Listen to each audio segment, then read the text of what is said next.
ઇતિહાસોની સામે છે. ટૂંક સમયમાં જ અત્યારે જે ચાલી રહેલી પરિસ્થિતિ સંસ્થાઓની, શિક્ષણની, આરોગ્યની અને રાજકીય અને ધાર્મિક, આ બધાને જોતા એવું લાગ્યું કે આપણે કંઈ કહેવું જોઈએ. હમણાં જ સરદાર ભવન, માનનીય ગગજીભાઈ અને સમાજના ઘણા નેતાઓ, અભિનેતાઓ, આગેવાનોએ ઘણી બધી ચર્ચાઓ કરી.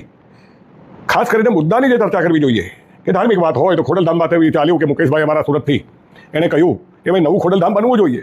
હું તો એમ કહું છું બનવું જ જોઈએ. અને અમારા નરેશભાઈએ પણ કીધું છે, ખોડલધામના ચેરમેન, જ્યારે નવદુર્ગાને આપણે પૂજનાર ભારતના માણસો છીએ તો નવદુર્ગા છે, નવખંડ ધરતી છે, નવ નેજા છે, નવ સમુદર છે, નવ ગ્રહ છે, તો એના પગલા હોય.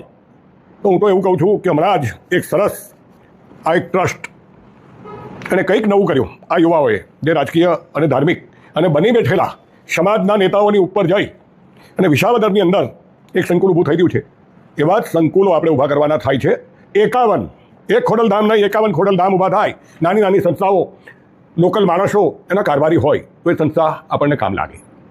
આ તો બધું જ એક જણા પાસે હોય તો એ સરદાર ધામના નામે કોઈને બીજા રસ્તે લઈ જાય છે, કોઈકના ચાપલુસી બની જાય છે, કંઈક ધંધા કરે છે.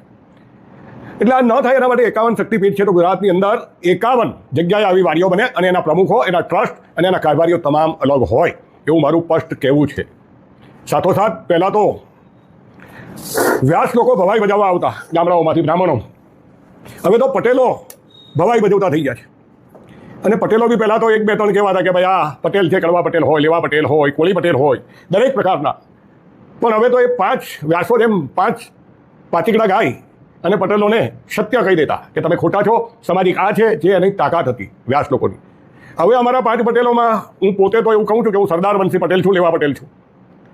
બાકીની 2 કોમ નવી ઉમેરાઈ છે.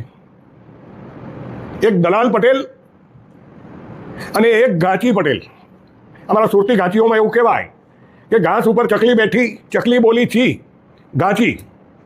અને એ ઘાંચી પટેલ હોય કે આ દલાલ પટેલો હવે સમાજની દલાલી કરીને, સરદાર એવોર્ડની દલાલી કરવાની હોય, સંસ્થાઓની દલાલી કરવાની હોય, તો એ દલાલ જે પટેલો છે એને મારું સ્પષ્ટ કહેવું છે કે તમે આમાંથી દૂર થઈ જાઓ. તમારી કોઈ આવી લાયકાત નથી, સમાજ તમને કોઈ બોલાવતું નથી અને તમે સમાજ માટે કશું કર્યું નથી. તમે સમાજને તોડવાનું કામ કર્યું છે. માટે આ દલાલ પટેલ અને આ ઘાંચી પટેલ છે એને દૂર કરો.